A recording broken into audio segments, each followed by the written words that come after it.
Well, thank you so much for meeting with me. I was just wondering, since my readers might not know that much about you, could you just start with giving us a little bit of background about yourself and why you're running for the Iowa House?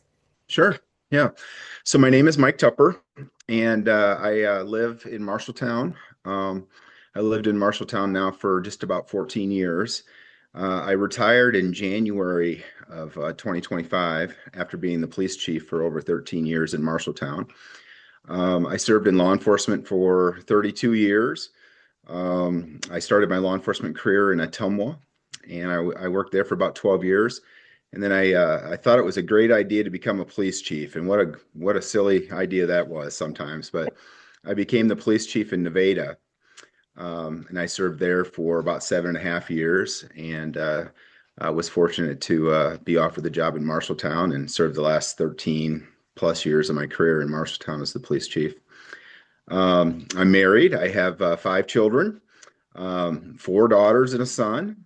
We have 4 grandchildren, and so they all keep us pretty busy. Everybody always asks me if I have any hobbies. I lost my hobbies a long time ago with very busy professional career and kids. So basically, my hobbies now are following my kids around. We still have 2 kids in the home, and they're pretty active. So we follow them around to different events and stuff like that. So I have a dog named Lucy, who, Mhm. if you follow me on my personal Facebook page, you'll see more pictures of Lucy than you want to see. But I'm pretty close to my dog Lucy. So You got to get um, Lucy on those campaign flyers. I should. I'll probably take her door knocking with me or something. But um, so I grew up in Iowa. I'm an Iowa kid. I was actually born in Texas, but my family relocated to Iowa when I was very young before I started school. And I grew up in Dubuque. My brother, interestingly enough, is a police officer in Dubuque. He's still serving there. And I went to college. I went to Coe College in Cedar Rapids for a couple of years. I went to the University of Dubuque for a couple of years. I ended up getting a bachelor's degree in criminal justice from Buena Vista University, which is another long story because I was in my last semester of college and I was offered a law enforcement job. Mhm. And at the time, I thought I can always go back to school. And I did, but it took me about a decade to do that. Mhm. So, but I ended up finishing my degree. I'm a graduate of FBI National Academy, and I also graduated from the Northwestern University School of Police Staff and Command. So Mhm. that's a little bit about me, I guess. There's a stereotype, or at least Republicans like to promote the stereotype of the Republican Party being the law and order party or the law Yeah, enforcement backing the blue party. Can you talk about why you're a Democrat and why you're running for the Iowa House as a Democrat? I can, and that is a kind of a silly stereotype. I know plenty of law enforcement officers who are Democrats, Mhm. but in the interest of full disclosure, I was a registered Republican for most of my adult life. Hmm. And about a decade ago, I just became very frustrated and disillusioned with some of the policies coming from um, the Republican Party. And I just didn't feel like I fit in anymore with what was happening politically. And I think like a lot of Iowans, I'm frustrated with what we see happening in Washington D.C. and happening in Des Moines. And my wife used to always accuse me of being a closet liberal, and that's probably true. I'm very conservative when it comes to fiscal issues, but when it comes to social issues, I do tend to be very liberal. So I've done a lot of work the last 20 years working with immigrant communities and advocating for immigrant communities, and I just felt like the Republican Party didn't represent my values anymore. And so I registered as a Democrat, and I'm proudly running as a Democrat for the Iowa House. The reason I chose to run, I'm not a politician. And so I have a lot to learn. But as I stated, I've been very frustrated with what I've seen happen in Des Moines for the last 10 plus years. The erosion of local government control, property tax reform that has been a huge failure. Um, it just feels like we need some more, we need new voices in Des Moines. And maybe it's a good thing that I'm not a politician. Maybe we need more people like me who are not looking for a political career, who just want to make a difference in their community. And I feel like after 32 years in local government, I have a lot of valuable experience that will that will pay dividends and help me be a good representative for my community.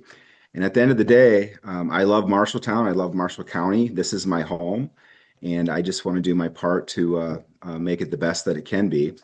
And one thing that I learned from retirement, because I left a job that I really loved, I Mhm. really enjoyed my career in law enforcement. And public service is just in my blood. And so I'm not done with public service, and I want to do what I can to help my community.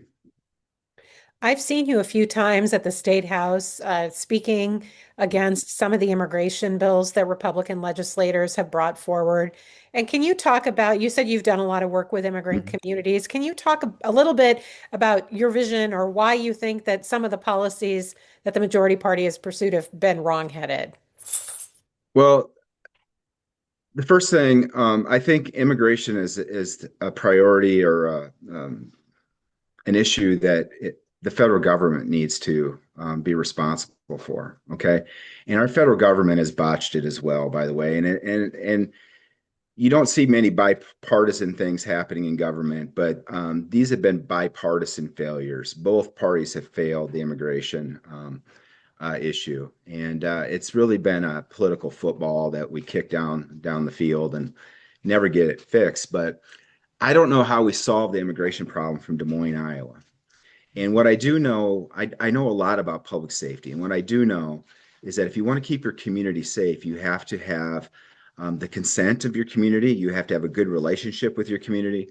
And everybody that lives, works, or visits your community, they need to know that they can come to local law enforcement and ask for help. Um, we want people to report crimes when they're victims. Mhm. I've had people say, I don't care if they report the crime. So then I asked them, well, what if an immigrant is living next door to you and they see your house being broken into? Do you want them to call the police then? Um, we don't have, I'll speak for my own community. We don't have enough police officers working at any given time to be everywhere at once. And so we need the cooperation of the community to keep our community safe. And when local law enforcement becomes involved with an immigration enforcement, um, we lose trust in the community, and a portion of our community, whether they're here lawfully or unlawfully, it does not matter. A portion of our community will stop communicating with police, and that diminishes public safety. So I think we need to fix immigration in this country, but the United States Congress needs to do that. And state government and local government should stay out of those debates. And we should just focus on keeping our community safe and providing quality services in our community for the people that call Marshalltown or wherever it is home. I know you said you retired in early 2025. I'm sure you're still in touch with a lot of people still working in Mhm. law enforcement. I mean, I've heard anecdotally that already within the past year, that people are seeing that immigrant communities, as you say, whether they're here legally or not, or in a mixed status household, people are reluctant to call the police. Is that something that you're hearing from not just in Marshalltown, but if do you talk to former colleagues in other parts of Iowa? I talked to, I've actually been doing some work with the National Immigration Forum. So I've been blessed to be able to communicate with law enforcement across the country. And those are some of the things that people are telling me and they're seeing. Okay. Segments of your community, they're afraid. There's a lot of anxiety in our community, in communities in general, but especially communities like Marshalltown that are very diverse. There's a lot of anxiety about what's happening at the federal level, and oftentimes, people come from parts of the world where they couldn't trust the police anyway, Mhm. and the concept of local, state, and federal police are very foreign to them. And when they say uniform, everybody's the same, right? And so when there's negative rhetoric associated with the immigrant debate, or they see something happening in another community, whether it involves a federal officer or a local officer, does not matter. They look at everybody as being the same, and people are afraid, and I think it's diminished public safety. I don't think any of it's been helpful.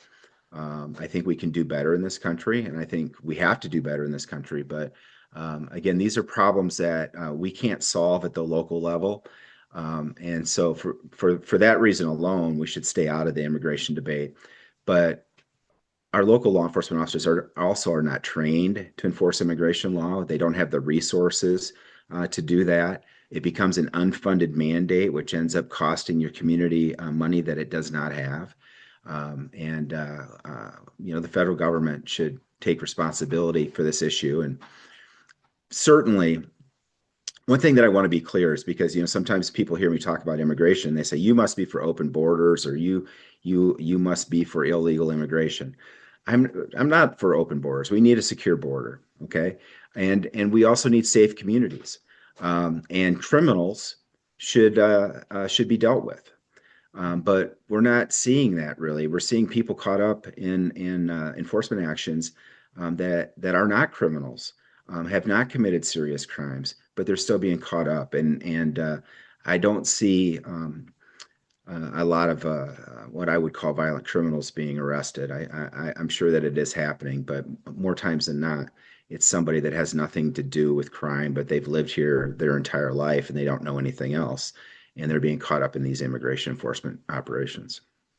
I have one more public safety related question, and then I'm going to shift gears. But as you know, property tax is a big topic of conversation. And then the concern is that whatever property tax reform, especially something that would limit or freeze property taxes for some group of people or limit increases, is going to adversely affect public safety. What are your thoughts on how should the state legislature handle this property tax issue? Yeah, I think this is a difficult issue because everybody I talk to is upset about property taxes. Nobody likes to pay property taxes. I don't like to pay property taxes. But we like the services that come along with that, right? And I think we need a bipartisan approach to this issue. I've been disappointed having worked in city government and being responsible for a very large budget. Um, Cities and counties have not really been included in the discussion about property taxes and how we should resolve this issue.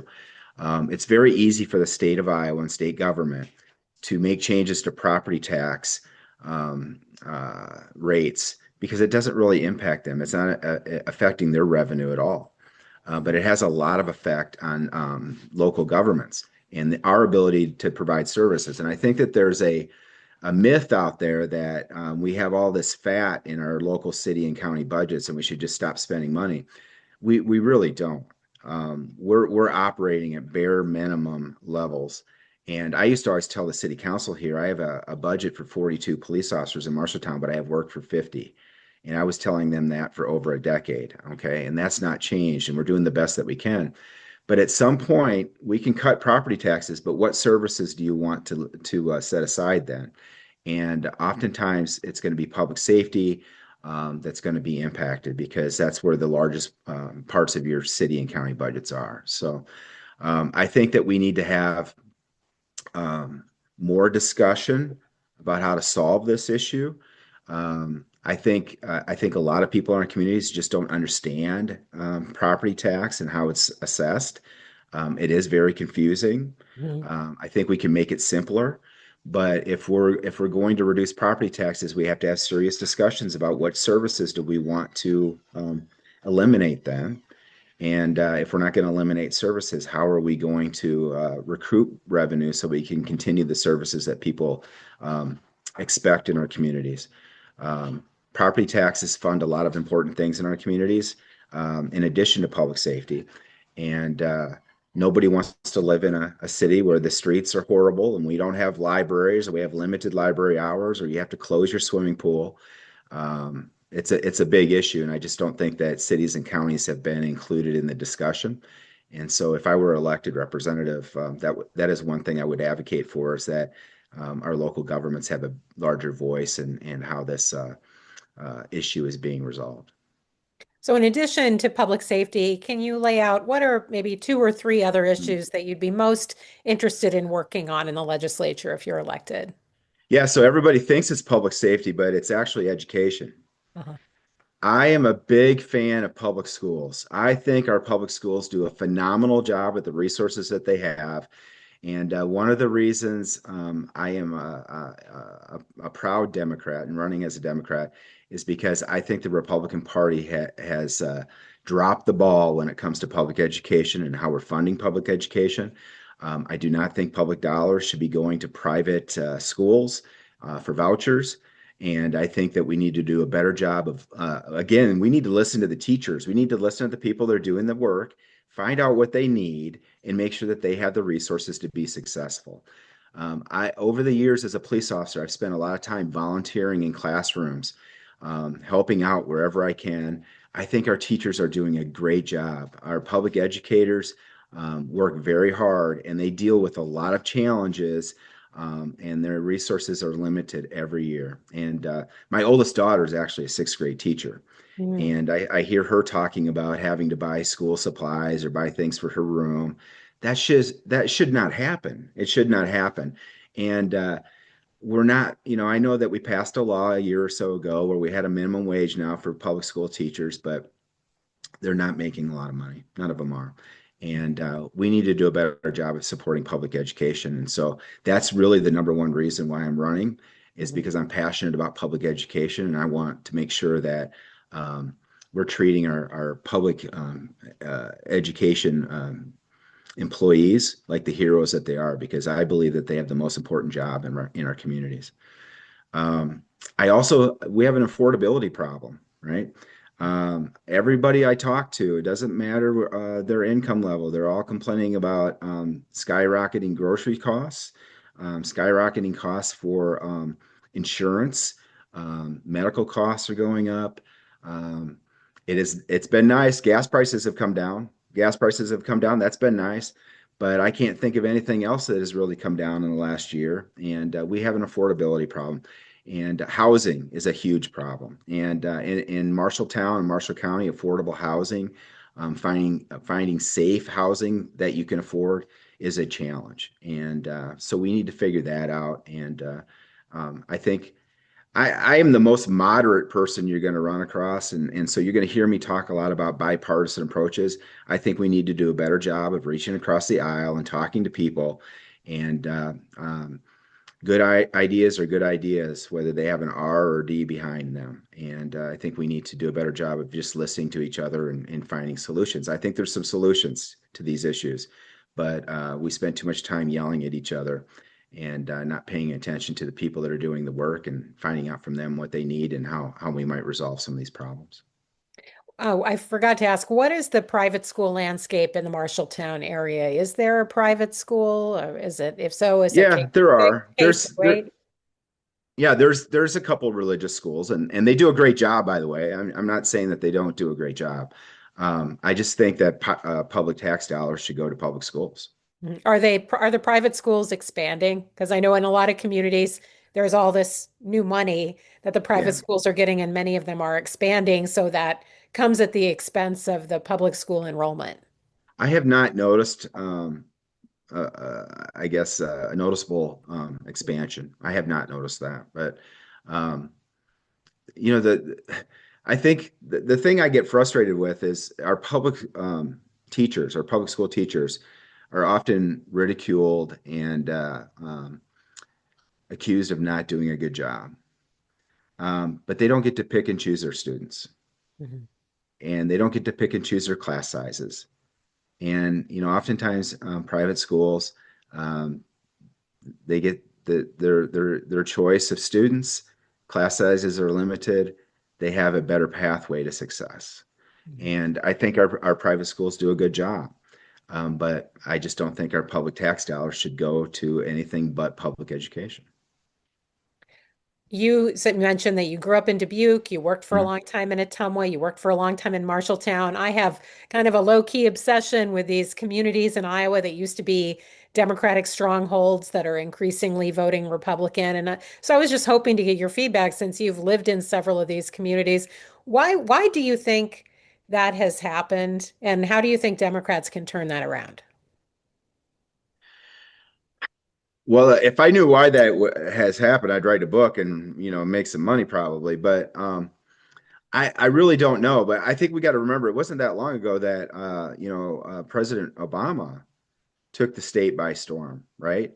And Iowa for most of my life actually has been purple and can lean either way. But I think there are a lot of folks in our communities that feel like they're not being heard, and politicians are the most unpopular people in their world.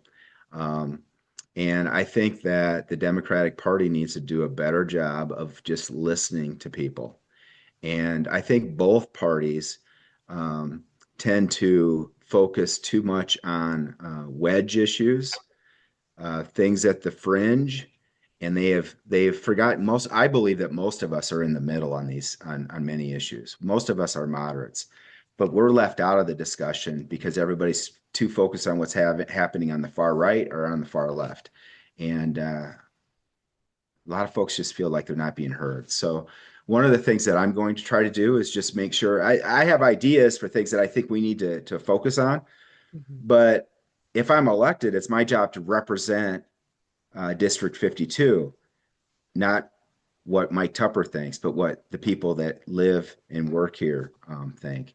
And it'll be my responsibility to represent everybody, not just the people that I vote for. And I think that's the other failure that both parties have had is that once people get in, they just focus on the people that think the same as them or voted for them.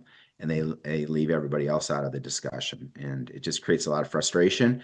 And there are a lot of people angry. And we need to tone down the rhetoric and tone down the heat on some of these discussions.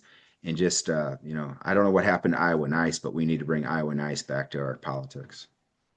I know you only just announced, and winter is not the best weather for door knocking, but have you been able to get out at all and talk to voters, either at, community groups or settings, Yeah. or even knocking on doors on the days when it's not too cold? Yeah, I haven't done any door knocking yet because I just announced, but I spend a lot of time in the community. I'm still very involved in the community. I do a lot of volunteering in the community, and people still know me as the police chief because it's not that long ago that I left the department. So I hear from a lot of folks, and I've been thinking about making this run for a couple years actually, and a lot of people have encouraged me to do that. And I've talked to a lot of people in the community about their concerns and things that we need to focus on. So, um, the things I hear the most about is public education and affordability. And I think by and large Iowa um, is a safe state to live in, and most of our communities are very safe. But I think there are some things that we can do better in terms of public safety as well. And I think about some of the programs we implemented in Marshalltown, like the Impact program. I don't know if you're familiar with that, but we have co-responders working with our police officers. So social workers responding on calls with police officers. We've also been involved with a drug court here, and so we need to look for if we hear people all the time say back the blue. Well, if we back the blue, let's give them the resources that they need to provide effective services in our community. So those are some things that I hear from the community about. They would like to see more of across the state. Is just co-response programs, more we're failing with mental health. We haven't talked about mental health, but we are failing with mental health. We need more resources for mental health and addiction recovery in the state. And so those are some things that I would like to focus on as well if I'm elected. I think for at least 10 or 15 years, when I've asked candidates, what are you hearing from people on the Mhm. doors? Mental health has just always been near the Yeah, top because so many people have a family member or a friend or touched by the situation. And I mean, that it's such a difficult problem to yeah. address. Do you have any ideas? I mean, where would you even start to address some of the issues? Well, and I just heard from somebody yesterday that reached out to me to talk about their personal situation, and it's heartbreaking. And I think again, we have where we start is we start talking to providers and we start talking to families who have been impacted, and listening to them more about where we have failed as a state and how we can be better. Um, I think we can. I think we need to invest more dollars into our mental health system. It's so hard. as a police officer, I can think of countless times where I've talked to people that know they need help, they want to get help, but they can't find it or they can't really get it until something bad has happened, right? And you shouldn't have to be arrested or be pulled into the criminal justice system in order to get the help that you need. Um, but there's just not enough resources. I've talked to sheriffs across the state, and and trying to find beds for people after they've been committed is an impossible task. So there's just not enough resources. And so I think we need to talk to providers about how we can bring more resources into the state of Iowa. And we need to listen to people that have been impacted by these services and find out how we can improve them. When you get out and talk to people in the community, I mean, I know that you're laying out your vision, but you're also going to be running against an incumbent. And what would you say to a voter who says, I really like you, Mike, but I like David Blom? I mean, why should they fire David Blom and hire you? Well, I think that, I have a lot more life experience and real world working experience that's applicable to this job. And Mr. Blum has served for, he's getting ready to start a second year of his first term, but he has very limited life experience in general, to be honest with you. And I don't think he's done a good job of listening to the people in District 52. I think that he's done a great job of doing what he's told by party leadership. And one of the things that I will pledge to the people in House District 52 is if I'm elected, I'm going to be responsible to the people that live and work here and call Marshalltown and Marshall County home. And I've made this very clear to some people on the Democratic side that think it's a good idea that Mike Tupper run for this job. That there are going to be times that I disagree with party leadership, and I'm going to do what I think is best for the district that I represent. And we need to get back to that representative government and quit being so partisan with our actions once we're elected. So I think too often people after they've been elected, they forget about the people that put them in office and they worry about leadership too much. And I think David Blum's been guilty of that. So nice young man, but I think I have a greater foundation of life experience and relatable work experience that will allow me to be more effective in this job than he has been. Where can people go to follow you, keep up with your campaign? Yeah, so it's really easy. Mike Tupper for Iowa House on Facebook, or you can find my website at Mike Tupper for Iowa House. Just Google Mike Tupper for Iowa House and it'll come right up. Is there anything I didn't ask that you think would be important for people to know either about you or about your campaign? No, I think I appreciate your time, by the way, thank you for giving me this opportunity. I would just encourage everybody that listens to this, if they have any questions or concerns or they want to reach out and share their ideas, I'm very open to other ideas and perspectives, and I have a lot to learn. So please don't hesitate to reach out. Mike Tupper, Democratic candidate in Iowa House District 52. That's the Marshalltown area. Thanks so much for taking the time. Thank you very much. I appreciate your time.